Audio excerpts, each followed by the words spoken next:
በስመ አብ ወወልድ ወመንፈስ ቅዱስ አሐዱ አምላክ አሜን። ሰላም እግዚአብሔር ምስ ኩላኻትኩም ይኹን። ኦርቶዶክሳውያን ኣብ መላእ ዓለም ትርከቡ በመጀመሪያ እታ ቪድዮ ቅድሚ ምስማዕኩም ላይክ ሰብስክራይብ ላገበርኩም እና ሎማዓንቲ ከም ተጠየቀኒ ሕቶታት እየ ክምልስ መፅየ።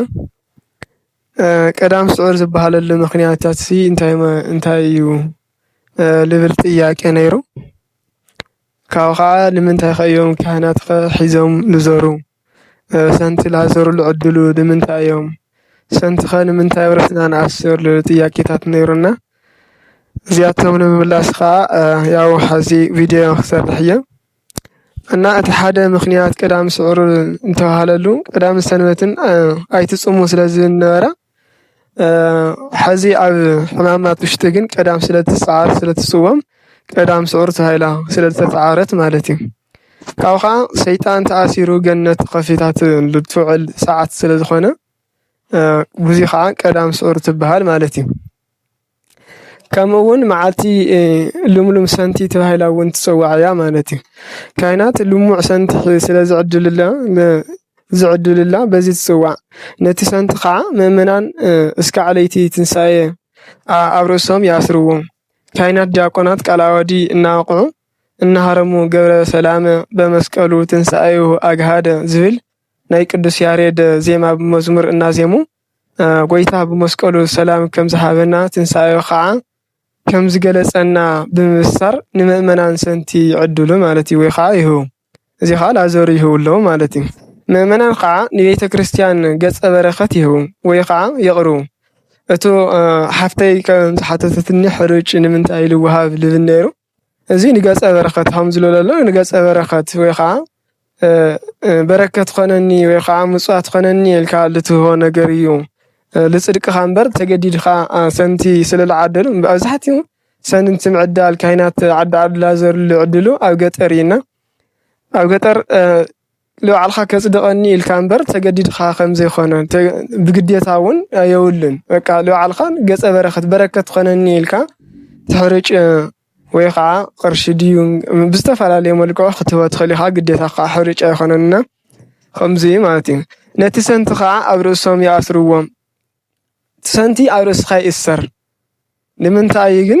እዚ ከዓ ንጎይታና እናሳቀይዎና ክሰቅልዎ ከለዉ ኣብ ርእሱ ኣክሊለ እሾክ ከም ዝገበሩልና የመላኽት ማለት እዩ። ናይ ሰንቲ ኣመጻጽኡ ከመይ እዩ እንተኢልና ምስ ታሪኽ ኣቦና ኖህ ዝተተሓሓዘ እዩ። ምድሪ ብማይ ኣብ ዝጠፍአትሉ ግዜ ናይ ኖህ ተኣማኒት መልእክተኛ ዝኾነት ርግቢት ምጉዳል ናይቲ ማይ መፅያ ዘበሰረቶ የመላኽት ማለት እዩ። ካብኡ ምጉዳልን ዘይምጉዳልን ክትርኢ ዝለኣኻ በዚ መሰረት ከዓ ማይ ኣይህ ከም ዝጎደለን ከም ዝነፀፈን ክተበስሮ ዝመፀትሉ ልምሉም ሰንቲ ሒዛ ብምምፃእ እዩ። እቲ ልምሉም ሰንቲ ምግባርና ያው ምስ ማይ ተተሓዘ ምስ ናይ ኖህ ታሪክ ተተሓዘ እዩ ማለት እዩ። እና እታ ርግቢት ተላኢኻ ቀጥታ ከሰለምፀ ሰንቲ ሒዛ ስለ ዝመፀት ናይ ምሳሌ ከዓ ሰንቲ ሒዞም ኢሉ እውን ክተወስረ ከላ ሰላም ከም ዝኾነ ምንም ዓይነት ማይ ከም ዘየለ ኩሉ ነፂፉ ምዃኑ ክትምስክር ሰላም ከም ዘበሰረተሉ ማይ ልኖህ ኣሕና ከዓ ካህናት ዲያቆናት ሒዞም ሰንቲ እናዓደል ክዘር ከለው ሰላም ክኮይንና እዩ። ከምዚ ኣቀዲምና ዝገለፅናዮ ገብረ ሰላም በመስቀሉ ልብል እኒኦ ናይ ዜማ ናይ ቅዱስ ያሬድ ንሱ እናሰበኹ እናበሉ እናዜሙ ብዜማ ሰንቲ ይዕድሉ እና ሰንቲ ክዕደል ከሎ ሰላም ከም ዘበሰረና ጎይታና መድሓኒና ኢየሱስ ክርስቶስ ከም ዘንጽህና ከም ዘውፅአና ኢሉ እውን ናይ ክርስቲያን ሓጢኣት ወይ ከዓ ናይ ክርስቲያን ማይ ጎዲሉ ናይ ሓጢኣት ማይ ጎዲሉ ናይ ሓጢኣት ማይ ጠፊኡ ልምል እታ ርግቢት ከም ዘምፀአቶ ምሳሌ ነዚ ከዓ ካህናት ሰንቲ ንዓደሉ የወስሩ ማለት እዩ። ናይ ክርስቶስ ሞትን ትንሳኤን ነፃነት ተሰቢኹ ተኣውጅ ይላሉ ብምባል ካህናት ሰንቲ ሒዞም ንምእመና የወስሩ ማለት እዩ።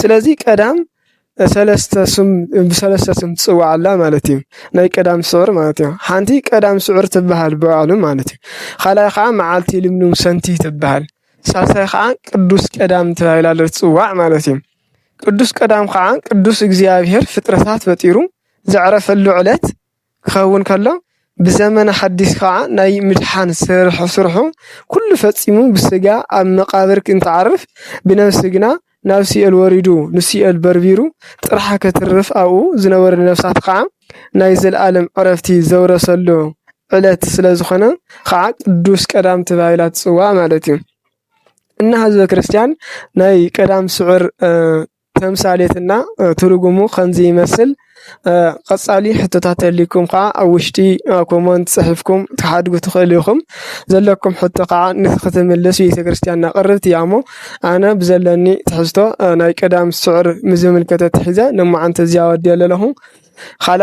خالي معلتي بخالي تحسته نخمسكم قاع تياك تلي توسختي تياك حتى تعتلمهم كترخوني تخليكم إن سابسكرايب لايك شير لاغوركم أبرات تعنيكم أنا حابكم كاوها هذا لكم حتى أكومنت صحفنا لكم وسبحت لك زاهر ولا لا يترنجل ولا مسكال كور آمين.